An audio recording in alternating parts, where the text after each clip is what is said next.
Welcome to PM Champ. My name is Vinay and today I'm going to give you a couple tips on quality management for the PMP exam. Most of the quality questions actually rely on knowing the proper theories for quality management. So if you know the scientist, the people behind these theories, you can get 2 to 4 questions correct very easily. One of the names is Dr. Edward Deming. He is one of the pioneers of the quality movement in the 60s and the 70s. He came out with the theory of Plan, Do, Check, Act, or in short also known as the PDCA cycle. So Dr. Edward Deming says that you should plan for quality. After you do the planning, you should actually work on implementing quality into your project. Then check whether the quality that you have implemented, is it good enough or not? Does it meet the right standards? Is the customer happy with it or not? If there is some mistake, there is some problem, there is some issues, go back and correct them. That's how the cycle goes. Continuous improvement using the plan, do, check and act on it. So if you remember, the questions can be who came out with the PDCA cycle, which inventor, which scientist is behind the plan, do, check, act, or Dr. Edward Deming came with which theory, PDCA, 80-20 rule, quality is free. So then you know that Dr. Edward Deming came with the PDCA cycle. That's one. The second movement is by Dr. Philip Crosby. Crosby came out with the concept of quality is free. So it's a very big concept.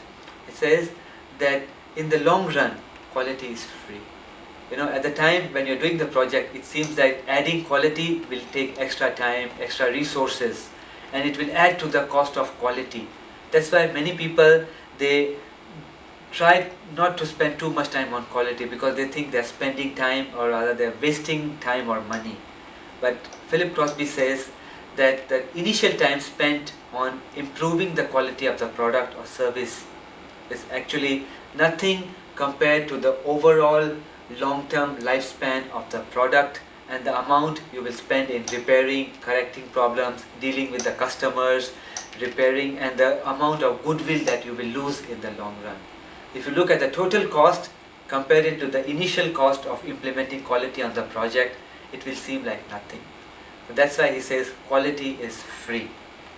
According to Philip Crosby, he says you should build for 0 defects. That means build with the perfect product. Get it right the first time.